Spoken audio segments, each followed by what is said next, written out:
बिस्मिल्लाहिर्रहमानिर्रहीम। अस्सलाम वालेकुम डियर स्टूडेंट, उम्मीद है आप सब लोग खैरियत से होंगे। स्टूडेंट, आज का जो हमारा टॉपिक है वो है ट्रिग्नोमेट्रिक आइडेंटिटीज़, चैप्टर नंबर 10। इस चैप्टर को स्टार्ट करने से पहले हम इससे रिलेटेड कुछ चीज़ें डिस्कस करते हैं, फिर इसकी एक्सरसाइजेज की तरफ मूव करते हैं। सबसे पहले हमें डिस्कस करने की ज़रूरत है fundamental law of trigonometry. Fundamental law of trigonometry क्या है? cos of alpha minus beta is equal to cos of alpha cos of beta plus sin of alpha sin of beta। ये वो लॉ है जिसकी मदद से हम मज़ीद डिडक्शन करके इसकी 3 मज़ीद एक्सटेंशन यहाँ पर डिस्कस करेंगे और वो 4 लॉज हमारी बेस बनेंगी तमाम ट्रिग्नोमेट्रिक आइडेंटिटीज़ की।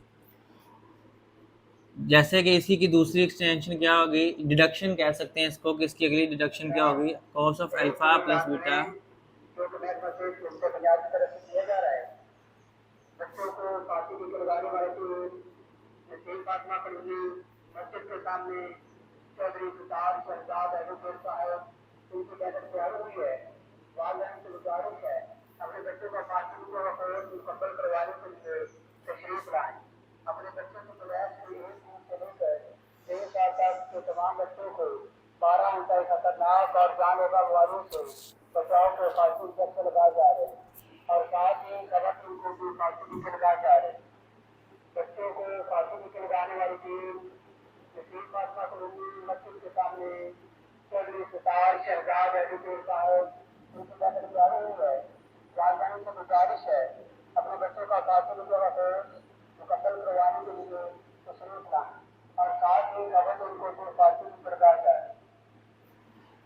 ये हमारे पास इसकी सेकेंड डिडक्शन थी। इसकी नेक्स्ट डिडक्शन क्या है? को साइन से related, sine of alpha plus beta is equal to sine alpha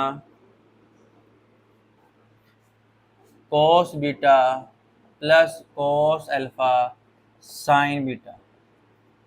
और फोर्थ पे है sine of alpha minus beta is equal to sine of alpha cos beta minus cos alpha sine beta.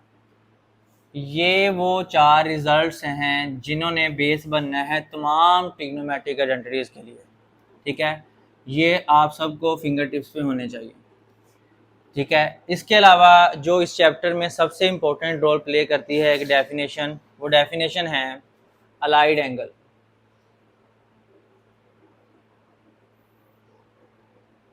ये understand करना बहुत ज़रूरी है कि allied angles क्या होते हैं, ये कैसे काम करते हैं और ये कैसे प्रॉब्लम को सॉल्व करने में हमारी हेल्प करते हैं। ये अंडरस्टैंड करना बहुत ज़रूरी है। इसको समझाने के लिए मैं यहाँ पर कुछ पॉइंट्स भी लिखूँगा और कोऑर्डिनेट सिस्टम भी ड्रॉ करता हूँ। सबसे पहले कोऑर्डिनेट सिस्टम ड्रॉ कर लेते हैं। इसकी कुछ बातें जो पहले से डिस्कस की जा चुकी हैं पिछली वीडियोज़ में, वो दोबारा रिवाइज करवा लेते हैं कि हमारे पास 4 कोऑर्डिनेट्स होते हैं, Q1, Q2, Q3 and Q4।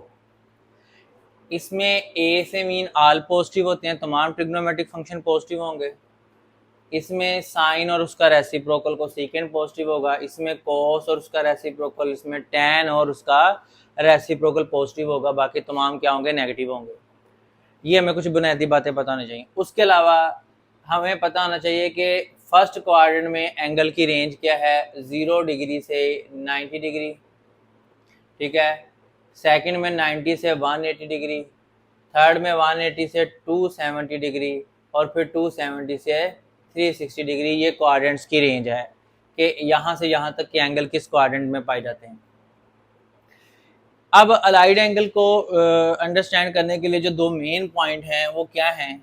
पहले अलाइड एंगल समझते हैं और फिर इसको यूज़ करना सीखते हैं। अलाइड एंगल होता क्या है कि हमारे पास कोई भी बेसिक एंगल थीटा है, किसी भी ट्रिग्नोमेट्रिक फंक्शन में यूज़ होने वाला कोई भी बेसिक एंगल थीटा है।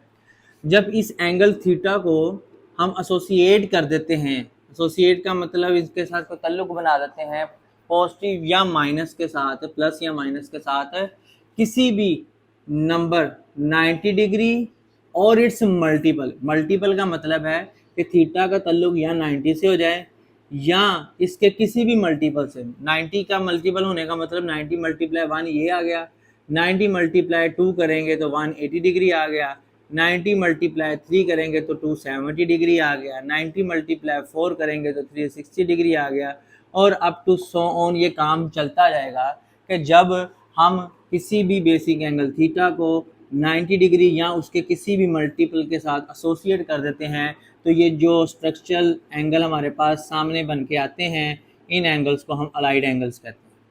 इस तरह के जितने भी स्ट्रक्चर्स आएंगे हमारे पास अलाइड एंगल्स हैं। और ये अलाइड एंगल्स ट्रिग्नोमेट्रिक फंक्शंस को कैसे ट्रीट करते हैं और उनके बिहेवियर्स के ऊपर कैसे इफेक्ट करते हैं, हम उसके बारे में डिस्कशन यहाँ पर करेंगे। 2 पॉइंट सिर्फ ज़हन में रखने हैं जो सबसे इम्पोर्टेंट है अलाइड एंगल को समझने के लिए।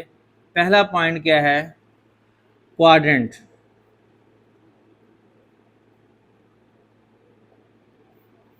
कि ये एंगल हमें किस क्वाड्रेंट में लेके जाता है, ठीक है, ये समझना हमारे लिए बहुत ज़रूरी है। जैसे कि अगर हम थीटा प्लस 90 डिग्री की बात करें तो आपको पता है कि 90 डिग्री यहाँ पर होता है, अगर उसमें कुछ थीटा ऐड करेंगे तो थीटा प्लस 90 हमें सेकंड क्वाड्रेंट में लेके जाएगा। अगर हम थीटा माइनस 90 की बात करें तो 90 में से जब माइनस करेंगे तो हम यहाँ पर फर्स्ट क्वाड्रेंट में आ जाएंगे। ये समझना बहुत ज़रूरी है इन स्ट्रक्चर्स को, यानी कि प्लस करेंगे तो जिस भी एंगल में हम प्लस कर रहे हैं थीटा को, हम उससे आगे किसी क्वाड्रेंट में जाएंगे, और अगर माइनस कर रहे हैं तो उससे पीछे रह जाएंगे। क्वाड्रेंट के अकॉर्डिंग हमारे पास इनके साइन डिसाइड किए जाते हैं। जैसे हमें पता है कि फर्स्ट क्वाड्रेंट में अगर आएंगे तो तमाम पॉजिटिव होंगे, सेकंड क्वाड्रेंट में आएंगे तो सिर्फ साइन और कोसिकेंट पॉजिटिव होगा, बाकी सारे नेगेटिव हो जाएंगे। थर्ड क्वाड्रेंट में आएंगे तो कोस और सीकेंट, सॉरी, यहाँ पर tan होगा और यहाँ पर cos होगा। अगर हम थर्ड क्वाड्रेंट में आएंगे तो tan पॉजिटिव होगा, बाकी सारे नेगेटिव हो जाएंगे। फोर्थ में आएंगे तो यहाँ पर cos और सीकेंट पॉजिटिव होगा, बाकी सारे नेगेटिव हो जाएंगे। तो पहला है कि हमने इस एंगल को देखते हुए किसको जज करना है, क्वाड्रेंट को, कि हम किस क्वाड्रेंट में हैं। सेकंड हमने ऑब्जर्व करना है कि जो 90 हमें दिया गया है या 90 का मल्टीपल दिया गया है वो इवन मल्टीपल ऑफ 90 है या ऑड मल्टीपल, इवन और ऑड मल्टीपल ऑफ 90 डिग्री। यानी कि हमारे पास जैसे ये 90 मल्टीप्लाई 1 है तो ये ऑड मल्टीपल ऑफ 90 है, ये 90 मल्टीप्लाई 2 है तो ये इवन मल्टीपल ऑफ 90 है, ये 90 मल्टीप्लाई 3 है तो ये ऑड मल्टीपल ऑफ 90 है, और ये 90 मल्टीप्लाई 4 है तो ये इवन। हमें ये भी ऑब्जर्व करना है कि ये जो 90 के मल्टीपल दिए गए हैं वो इवन है या ऑड, क्योंकि इवन मल्टीपल्स के ऊपर ट्रिग्नोमेट्रिक फंक्शन चेंज होंगे, ट्रिग्नोमेट्रिक फंक्शन पर कोई इफेक्ट नहीं आएगा, जबकि ऑड मल्टीपल की फॉर्म में ट्रिग्नोमेट्रिक फंक्शंस अपनी को रेशो में चेंज होंगे। अब को रेशो की बात की गई है तो मैं को रेशो के बारे में बता दूं।